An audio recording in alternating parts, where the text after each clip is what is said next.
الإسلام ديني ومحمدا رسول الله ويقين. Saya kasih rahasia ya. Ini diantara kita saja. Janji ya. Takbir saja. Kalau paham yang dibaca, itu nikmatnya tak terlukiskan. Abu Bakar As-Siddiq radhiyallahu taala anhu, itu baru takbir Allahu Akbar sudah gemetar, nikmatnya khusyuk. Ali bin Abi Thalib radhiyallahu taala anhu, Sayyidina Ali bin Abi Thalib, itu pernah kena duri yang tipis itu kan, itu sakit ya. Nyabutnya sulit tuh. Apa bahasa Rusianya itu kacugak. Kacugak. Itu. Kena duri tajam, sakit dan sulit dicabut. Jadi begitu mau dicabut terasa. Ada sahabat bilang begini, temannya, kawan beliau, saya tahu kapannya waktu yang tepat untuk mencabut.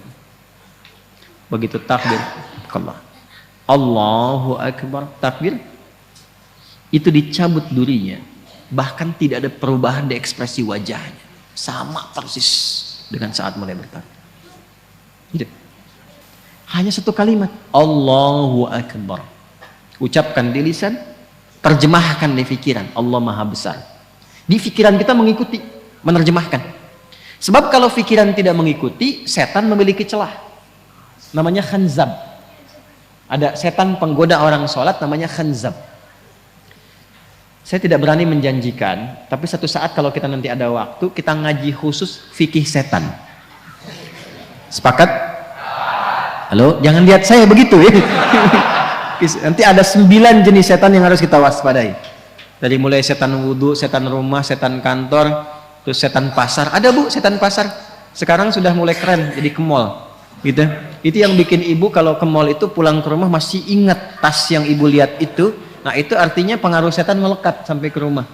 Gitu. Ibu belanja tuh, padahal beli makanan aja, tapi pulang ke rumah mau tidur, Pah tadi ada yang bagus deh Pah, tas di sana itu gitu. Nah itu ikut tuh.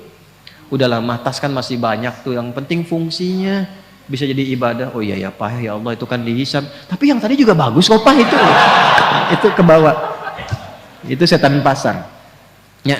Nah ini setan orang menggoda orang salat. Kata Nabi langsung dalam hadisnya, ketika kita mulai bertakbir, idza kabbara aw bima ma'na wa kama qala Rasulullah sallallahu alaihi wasallam, fayaqulu syaitan, maka setan mulai beraksi. Ya. Dia berkata, uzkur kada, ingat ini, ingat itu. Ini kalimat ini sering saya sampaikan. Tadi kan sebelum Isya ya, waktu sebelum takbir kan kita fokus saja kan. Istau, khusyuk, sudah tahu.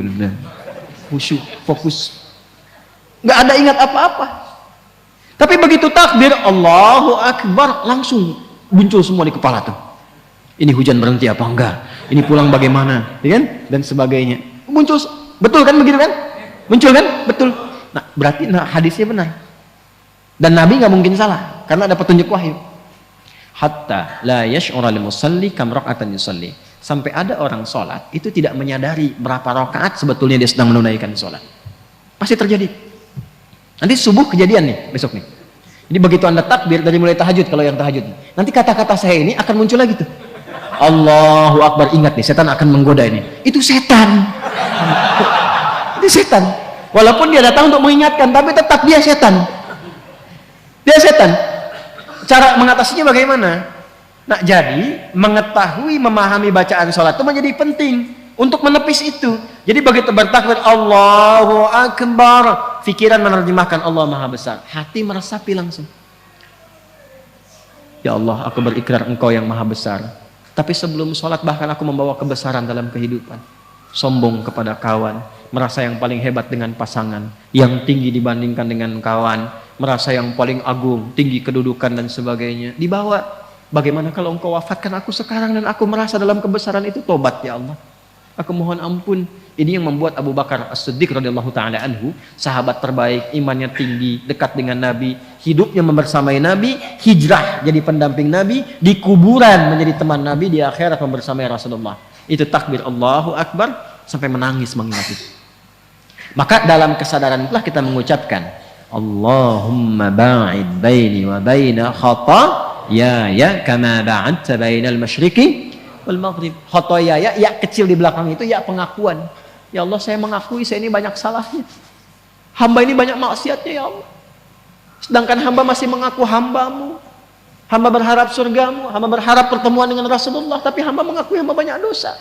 Maka Anda katakan kalau memang dalam sholat ini hamba pun masih membawa banyak dosa ya Allah, dengan ampunanmu yang tanpa batas, mohon ampuni dosa hamba dan jauhkan dari hamba sejauh-jauhnya seperti engkau jauhkan timur dan barat yang tidak pernah bertemu. Hamba malu bertemu denganmu ya Allah dalam keburukan. Itu maksudnya. Maka kita katakan juga di doa yang lain ada 12 jenis doa iftitah.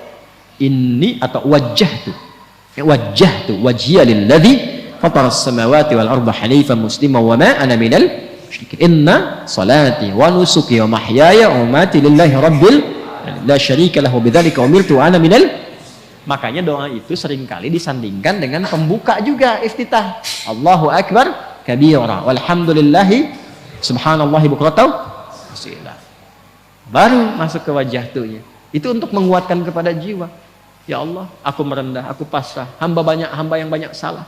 Aku hadapkan dirimu sepenuhnya, pasrah, sepasrah-pasrahnya pada penguasa langit dan bumi.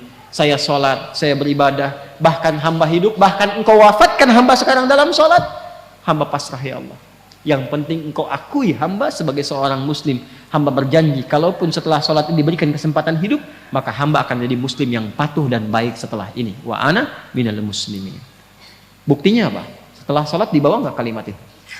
Nggak terbawa karena belum memahami. Mau sampai kapan seperti itu? Sedangkan kita sudah ribuan kali menunaikan sholat.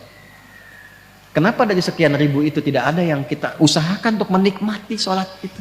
Sudah nikmat belum? Tapi kan yang penting benar rukunnya Ustaz, betul.